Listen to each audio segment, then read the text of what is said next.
South India shopping mall లో block buster ఆషాఢం #1 kilo sale.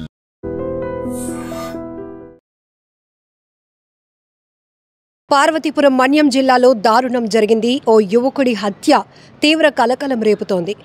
మన్యం జిల్లా సాలూరు నియోజకవర్గంలోని పురోహితిని వలసలో ఒక ఇంటర్మీడియట్ చదువుతున్నటువంటి యువతిని శ్యామ్ అనే యువకుడు ప్రేమ పేరుతో వేధిస్తున్నాడు, ప్రేమిస్తున్నాను అంటూ వెంటబడుతున్నాడు. అయితే ఈ విషయం ఆ యువతి కుటుంబ సభ్యులకు తెలియటంతో శ్యామ్ అనే యువకుడిని మందలించడం జరిగింది. ప్రేమ లేదు, ఏమీ లేదు, మా అమ్మాయి వెంట పడితే మాత్రం బాగోదు అంటూ హెచ్చరించడం కూడా జరిగింది. ఈ క్రమంలోనే ఆ యువతి యొక్క బావ వరస అయినటువంటి అబ్దుల్ జలీల్ అనే వ్యక్తితో ఈ శ్యామ్కి మొన్న రాత్రి వివాదం అయితే తలెత్తింది. ఇద్దరి మధ్య చాలా ఘర్షణ వాతావరణం కొనసాగింది. ఈ క్రమంలోనే అప్పటికే శ్యామ్ తన ఫ్రెండ్స్తో పాటు ఒక గ్రూప్గా ఉన్నాడు, మధ్యమత్తులో ఉన్నట్టు తెలుస్తోంది. ఆ మధ్యమత్తులో ఉన్నటువంటి శ్యామ్ ఈ తను ప్రేమిస్తున్నటువంటి యువతికి బావ వరస అయినటువంటి అబ్దుల్ జలీల్ను కత్తితో అతి దారుణంగా పొడిచి చంపేశాడు. ఈ దారుణమైన ఘటన ఒక్కసారిగా ఆ ప్రాంతంలో తీవ్ర విషాదకరాన్ని నింపింది. సో ప్రేమ పేరుతో జరుగుతున్నటువంటి దాడులను మనం ఎక్కువ శాతం చూస్తూ ఉన్నాం. అమ్మాయిలు వెంట పడుతున్నారు. సోషల్ మీడియాలో కూడా ఒక వీడియో వైరల్ అవుతూ ఉంది. ఒక పాపని తను ప్రేమిస్తున్నాను అంటూ ఓ యువకుడు పీక పైన కత్తి పెట్టి బెదిరిస్తూ ఉండటం, అసలు ఇంకా పిల్లల్ని ఎలా పెంచాలి, ఎలా వారికి రక్షణ కల్పించాలి అనేటటువంటి ఒక ఆవేదన, ఒక ప్రశ్న ప్రతి ఒక్కరిని కదిలిస్తున్నటువంటి పరిస్థితులు ఉన్నాయి. ఈ మధ్య ఎక్కువగా ప్రేమిస్తున్నాను అంటూ వెంటపడటం, వాళ్ళు స్కూల్కి వెళ్ళా, కాలేజీలకు వెళ్ళా, పనికి వెళ్ళే చోట, డ్యూటీస్కి ఆఫీస్కి వెళ్తుంటే అక్కడ కూడా వెంట పడుతూ ఉన్నారు. ఆఖరికి తన ప్రేమను కన్వే చేసే విధానం కావచ్చు, లేకపోతే కుటుంబ సభ్యులను ఒప్పించి పెళ్లి వరకు వెళ్ళి లైఫ్ని సెటిల్ చేసుకోవడం ఇదొక మంచి వే. కానీ ఇదంతా కాకుండా కేవలం అక్కడున్నటువంటి పరిస్థితుల దృష్ట్యా కావచ్చు, లేకపోతే వయస్సు కావచ్చు, ఇవన్నిటి కారణంతో ఏదో హీరోయిజాన్ని చూపించాలనే ఒక ప్రవర్తన ఎక్కువగా ప్రేమికుల్లో మనం చూస్తూ ఉన్నాం.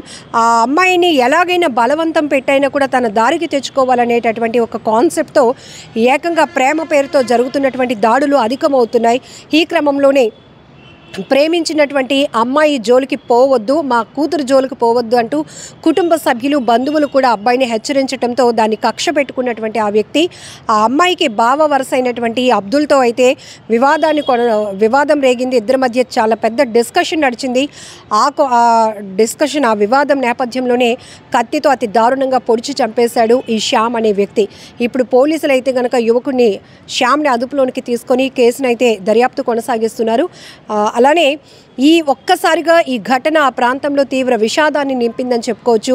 అమ్మాయిల్ని, పిల్లల్ని బయటకు పంపించాలంటేనే భయం వేస్తుంది. వాళ్ళకి ఎలా సెక్యూరిటీ మేము కల్పించగలం అనేటటువంటి ఆవేదన తల్లిదండ్రుల్లో కూడా కనపడుతోంది. ఎంత డిసిప్లిన్గా పంపిస్తున్నప్పటికీ కూడా ఇలా ఆకతాయిలు, ప్రేమ పేరుతో వేధించటం, ర్యాగింగ్ చేయటం, లేకపోతే గ్రూప్గా ఫామ్ అయ్యి వెళ్తున్నటువంటి ఆడపిల్లలను ఏదో ఒకటి అనటం, ఇలాంటివి చేస్తూ ఉంటే ఈ అమ్మాయిల్లో కూడా ఒక రకమైన భయం కలుగుతోంది.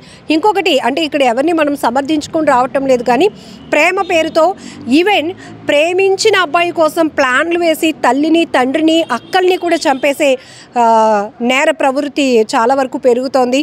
ఇవి కూడా మనం అనేక ప్రాంతాల్లో జరుగుతున్న క్రైమ్ స్టోరీస్ మనం సోషల్ మీడియాలో చాలా ఎక్కువగా వైరల్ అవుతూ ఉండటంతో చూస్తున్నాం. సో ప్రేమ అనే ఒక ముసుగులో ఎంత దారుణాలకు ఒడిగడుతున్నారంటే మనుషుల్ని చంపడానికి కూడా వెనకడుగు వేయటం లేదు. ఈవెన్ కొంతమంది అమ్మాయిలు అయితే చాలా ప్లాన్ చేసి తల్లి అని చూడట్లేదు, తండ్రి అని చూడట్లేదు, ప్రేమించిన వాడిని పెళ్లి చేసుకోవడానికి కేవలం వాళ్ళ ప్రేమకి తల్లిదండ్రులు ఒప్పుకోవటం లేదనే కారణంతో ప్రియుడితో చేతులు కలిపి స్కెచ్ వేసి ఒక టీమ్గా ఫామ్ అయ్యి ఒక ముఠాగా ఏర్పడి ఎంతో ప్రీ ప్లాన్డ్గా వాళ్ళని హత్యలు చేస్తున్నటువంటి కోణాలు కూడా మనం చూస్తూ ఉన్నాం. సో ఇప్పుడు ఒక ప్రాంతంలో జరిగినటువంటి ఒక యువతిని, స్కూల్కి వెళ్తున్నటువంటి యువతిని మెడపై కత్తి పెట్టి బెదిరిస్తూ ఆ యువకుడు బయటకు తీసుకెళ్తున్నటువంటి వీడియోలు కూడా సోషల్ మీడియాలో వైరల్ అవుతున్నాయి. ఇలా అయితే ఇంకా పిల్లల్ని ఎలా కాపాడుకోవాలి అనేటటువంటి ఒక ఆవేదన ప్రతి తల్లిదండ్రుల్లో కనపడుతోంది. సో ఇలాంటి నేరాలు, ఘోరాలు జరిగిన తర్వాత కంప్లైంట్ల వరకు వెళ్ళటం, పోలీసులు దృష్టి సారించడమే. కానీ ఇవన్నీ కూడా వ్యక్తిగతం. ఎందుకంటే మన పిల్లలకు ముందు భద్రత కల్పించుకోవాల్సిన బాధ్యత ఫస్ట్ మనకు కూడా ఉంది. సో వారు కాలేజ్ కానీ, స్కూల్కి కానీ వెళ్తున్నప్పుడు వాళ్ళ వెనకతలు ఎవరైనా వెంబడిస్తున్నారా, లేకపోతే వాళ్ళ ప్రవర్తనలో ఏదైనా మార్పు ఉందా, పాపం ఏదో చెప్పుకోలేని భయం వాళ్ళు వెంటాడుతుందా, వారు ఏదో చెప్పాలి అనే ప్రయత్నంలో ఉన్నారా, ఒకసారి వాళ్ళ సమస్యను కూడా విందాం. ఎవరైనా ఆకతాయిల వేధింపులకు గురవుతున్నారా మన పిల్లలు, ఆడపిల్లలు ఒక్కసారిగా ఎందుకంత డల్ అయిపోయారు, ఇవి కూడా తెలుసుకోవాల్సిన బాధ్యత తల్లిదండ్రులదే అంటూ మానసిక నిపుణులు కూడా హెచ్చరిస్తున్నారు. ఎందుకంటే వీరు ఇలాంటి స్ట్రగుల్స్ సొసైటీలో బయటికి ఇంటి నుంచి బయటకు వెళ్ళినాక ఫేస్ చేస్తే ఈవెన్ చిన్నపిల్లల్లో సైతం మైనర్ అమ్మాయిల నుంచి పెద్దవాళ్ళ వరకు కూడా వాళ్ళ బిహేవియర్లో ఇమీడియట్గా ఒక రకమైనటువంటి ప్యానిక్ ఉంటుంది, ఒక భయం ఉంటుంది. బయటకు వెళ్తే నన్ను ఎవరైనా ఏదైనా అంటారా, ఏమైనా చేస్తారా, లేకపోతే ఈ విషయం అమ్మ వాళ్ళకి చెప్తే వాళ్ళు ఎలా రియాక్ట్ అవుతారో, ఆ యువకుడు మళ్ళీ అమ్మ వాళ్ళని ఏమైనా బెదిరిస్తాడా, వారి వల్ల మళ్ళీ ఇంట్లో వాళ్ళకి ఏదైనా ఇబ్బంది ఉంటుందా, ఇలా రకరకాల ఒత్తిడితో కూడా కొంతమంది నలిగిపోతూ ఉంటారు. కానీ కొన్ని మాత్రం ఈ సీసీటీవీ ఫుటేజ్లో రికార్డ్ అవుతూ ఉండటం వల్ల ఎక్కువ శాతం ఘటనలు బయటకు వస్తున్నాయి. సో పోలీసుల వరకు వెళ్తున్నాయి, మీడియా ద్వారా కూడా అందరికీ తెలుస్తున్నటువంటి సంఘటనలు. ఏదేమైనా మన్యం జిల్లా పార్వతీపురంలో జరిగినటువంటి ఈ ఘటన కూడా చాలా బాధాకరమైన విషయం అని చెప్పుకోవాలి. ఇక్కడ ఆ అమ్మాయి తను చేసుకుంటుంది. ఇంటర్మీడియట్ చదువుతున్నటువంటి అమ్మాయి తను కాలేజీకి వెళ్ళే ప్రయత్నమే జరుగుతోంది. కానీ ఒక యువకుడు తనంతలో తాను ప్రేమిస్తున్నానని అమ్మాయిని వెంటపడటం, వేధించటం, ఇవన్నీ చేస్తూ ఉండటం మాత్రం చాలా బాధాకరమైన విషయాలు. సో పిల్లలు మీరు కూడా జాగ్రత్తగా ఉండండి. ఒకవేళ అలాంటి పరిస్థితులు ఏమైనా ఉంటే ఇంట్లో అమ్మ నాన్నలో ఇద్దరిలో పోనీ ఎవరో ఒకరితో మీ ప్రాబ్లమ్ని షేర్ చేసుకోండి. మీ క్లోజ్ ఫ్రెండ్స్తోనైనా చెప్పుకొని దాని పేరెంట్స్కి, ఫ్యామిలీ మెంబర్స్కి కన్వే చేయడానికి ట్రై చేయండి. ఇలా మీరు ఒత్తిడిలో ఉండిపోతూ ఉంటే కొన్ని రోజులు నడుస్తుంది, కానీ ఏదో ఒక రోజు వాళ్ళు ఆకతాయిలు బరి తెగించి మీ ప్రాణాలకి ముప్పు కలిగించే అవకాశం ఉంటుంది. దీన్ని అదునుగా చేసుకొని ఫ్యామిలీ మెంబర్స్పై కూడా అటాక్ చేసి వారిని కూడా హత్య చేసే వరకు కూడా దారి తీసే పరిస్థితులు కూడా మనం చూస్తున్నాం. కాబట్టి అలర్ట్గా ఉండాల్సినటువంటి అవసరం ఉంది. అలాగే తల్లిదండ్రులది ఎంత బాధ్యత ఉందో టీచర్స్ కూడా క్లాస్లో కానీ పిల్లలు కొంత వాళ్ళ బిహేవియర్లో చేంజ్ అనిపించినా, కొంచెం డల్గా అనిపించినా ప్రేమతో వాళ్ళని ట్రీట్ చేసి తెలుసుకునే ప్రయత్నం చేయండి. కొన్ని ఘటనల్లో కీచక ఉపాధ్యాయులు కూడా మారిపోయారు. ఇలాంటి సమస్యలతో ఉన్న వాళ్ళని కూడా వాళ్ళకు అనుకూలంగా మలుచుకొని వారిపై అఘాయిత్యాలకు పాల్పడటానికి కూడా వెనకడలేదు. సో ఇలాంటి పరిస్థితిలో కొంతమంది టీచర్లు కూడా కీచకులుగా మారిపోతున్నారు. బయటకు వెళ్తే ఆకతాయిల వేధింపులు ఆగటం లేదు. ఇంట్లోకి వస్తే నువ్వు తిన్నంగా వెళ్ళిరా అనేటటువంటి మాటలే మనకి వినపడతాయి.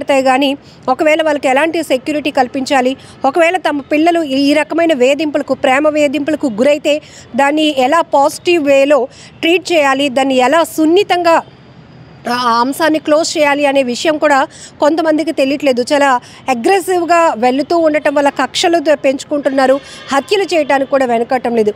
ఏదేమైనా ఈ ఘటనపై కూడా మీరేమంటారో కామెంట్ బాక్స్లో మెన్షన్ చేయండి.